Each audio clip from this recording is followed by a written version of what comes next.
Olá, meus irmãos. Dentro de nossos apontamentos sobre cosmovisão reformada, é apenas uma introdução, nós começamos a falar recentemente sobre a pregação do Evangelho em um mundo estruturalmente cativo. Estamos nos baseando em 2 Coríntios 10, de 3 a 5. Hoje eu quero falar sobre a corrupção da mente. Paulo temia pelos coríntios, no sentido de que Satanás agiria os influenciando por meio dos falsos profetas. E ele escreve assim, 2 Coríntios 11, 3.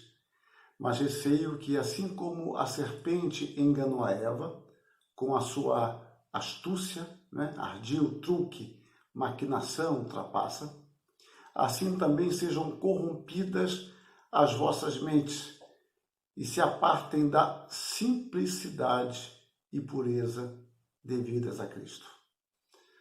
Satanás atua obscurecendo a mente dos homens.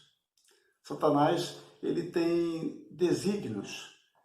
A palavra usada para desígnios e também usada aqui para vossas mentes é uma palavra grega, noema, que envolve o uso da inteligência, do intelecto.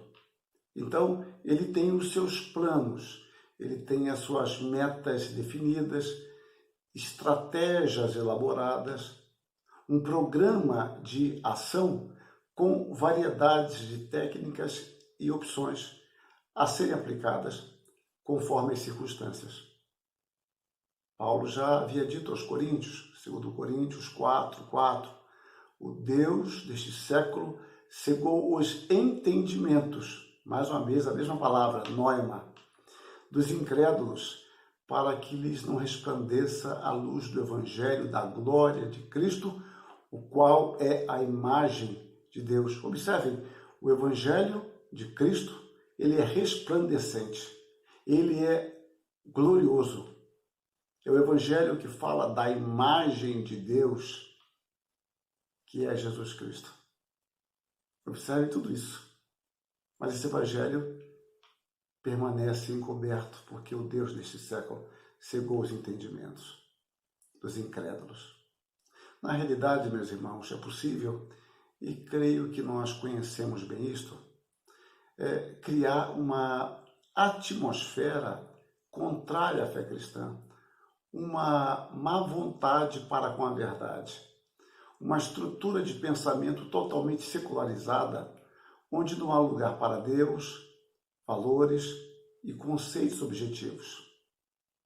Nós não podemos nos esquecer que o pecado afeta a totalidade do homem, inclusive o seu intelecto.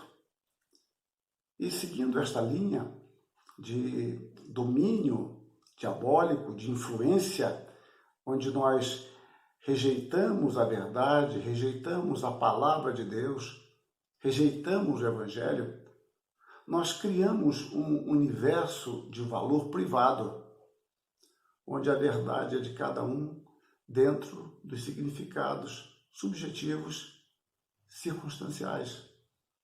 Então, você tem a sua verdade, eu tenho a minha verdade de hoje já não será de amanhã, e assim por diante, porque vai depender sempre da minha criação e dentro das circunstâncias dentro das quais estou vivendo. Agora, isso não surge ao acaso. Isso tem a ver com o clima intelectual de nossa época. E o clima intelectual de uma época, ele é sempre fortemente influenciador de nossa estrutura de pensamento e, portanto, de nossas prioridades e valores. A força desse clima talvez repouse em sua configuração óbvia e normativa com que ele se apresenta à nossa mente. É quase impossível ter a percepção de algo que nos conduz, como também a nossos parceiros de entendimento, de forma tão suave. Por isso, o simples, ainda que não seja tão simples assim, o fato de podermos pensar com clareza, sem estes condicionantes, é uma bênção inestimável de Deus, porque o pecado é anti-intelectual. O pecado nos afasta de Deus. O pecado nos faz morrer espiritualmente. O pecado fecha os nossos olhos para uma boa compreensão, uma compreensão genuína da verdade.